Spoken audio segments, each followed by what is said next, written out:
தொடர் மழையால் ராமநாதபுரம் சென்மங்குண்டு ஊரணி நிரம்பி நடைபயிற்சி பாதை மூழ்கியதால் வாக்கிங் செல்பவர்கள் அவதியடைந்து வருகின்றனர். இதுகுறித்த கூடுதல் விவரங்களை எமது செய்தியாளர் கண்ணன் பாபு வழங்க கேட்கலாம். கண்ணன் பாபு, தற்போது ராமநாதபுரம் மாவட்டத்தில் மழை நிலவரம் எவ்வாறு இருக்கிறது? அதே நேரத்தில் சென்மங்குண்டு ஊரணி நிரம்பி வழிவதால் அந்த இடத்தில் இருக்கக்கூடிய நடைபாதையில் மழைநீர் தேங்கியிருக்கக்கூடிய காட்சிகளை பார்க்க முடிகிறது. மழைநீரை அகற்ற என்ன நடவடிக்கை ஏற்பட்டிருக்கிறது? இதனால் நடைபயிற்சி செல்பவர்கள் என்ன மாதிரியான சிக்கல்களையும் பாதிப்புகளையும் சந்தித்து வருகின்றனர்? வளிமண்டல சுழற்சி காரணமாக ராமநாதபுரம் மாவட்டத்தில் கடந்த 2 நாட்களாக வரலாறு காணாத வகையில் பருவமழை பெய்து வருகிறது. தொடர் மழையால் பொதுமக்களின் இயல்பு வாழ்க்கை பெருமளவில் பாதிக்கப்பட்ட நிலையில் நகர்ப்பகுதியில் மற்றும் சுற்றுவட்டார கிராமப்புறங்களிலும் தாழ்வான பகுதிகளில் மழைநீர் தேங்கியுள்ளது. இந்நிலையில் ராமநாதபுரம் அரசு மருத்துவமனை சாலையில் உள்ள நகராட்சி நிர்வாகத்தின் சென்மங்குண்டு ஊரணி கடந்த ஆண்டு சுமார் 1 கோடி செலவில் புனரமைக்கப்பட்டு ஊரணிக்கரையில் நடைப்பயிற்சி பாதை அமைக்கப்பட்டது.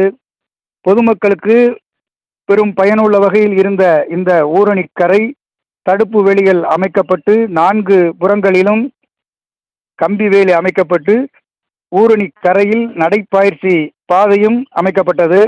சுமார் 1 கோடி செலவில் அமைக்கப்பட்டுள்ள இந்த பேவர் பிளாக் சாலை நடைப்பயிற்சி செல்வோருக்கு பெருமளவில் பயனுள்ளதாக இருந்தது.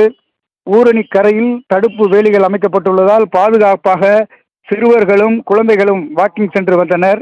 இந்நிலையில் ராமநாதபுரம் மாவட்டத்தில் கடந்த 2 நாட்களாக பெய்த மழையால் நகர்ப்பகுதியில் வழிந்தோடும் தண்ணீர் குழாய்கள் மூலம் ஊரணிக்கு செல்வதற்காக வழி அமைக்கப்பட்ட நிலையில் நகர்ப்பகுதியில் பெய்த மழையில் ஊரணி முழுவதும் நிரம்பி நடைப்பயிற்சி பாதையும் மூழ்கியுள்ளது. இதனால் பொதுமக்கள் அந்த பகுதியில் நடைப்பயிற்சி செல்பவர்கள் மிகுந்த சிரமத்திற்கு உள்ளாகி உள்ளனர். இது போன்ற காலங்களில் முன்னெச்சரிக்கை நடவடிக்கையாக ஊரணி நிரம்பும் நேரங்களில் அங்கிருந்து கண்மாய்க்கு தண்ணீர் திறந்துவிடும் வகையில் வரத்து கால்வாய் அமைக்கப்பட்டுள்ள நிலையில் தற்போது நகராட்சி நிர்வாகம் கண்மாய்க்கு தண்ணீர் திறந்து விடாமல் உள்ளதாக கூறப்படுகிறது. இதனால் ஊரணி முழுவதும் நிரம்பி பேவர் பிளாக் சாலையும் மூழ்கியுள்ளது.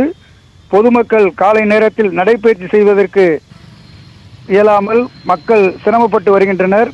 நகராட்சி நிர்வாகம் ஊரணியிலிருந்து கண்மாய்க்கு செல்லும் வரத்து கால்வாயை சரி செய்து தண்ணீரின் அளவை குறைக்க அதிகாரிகள் நடவடிக்கை எடுக்க வேண்டும் என தெரிவிக்கின்றனர்.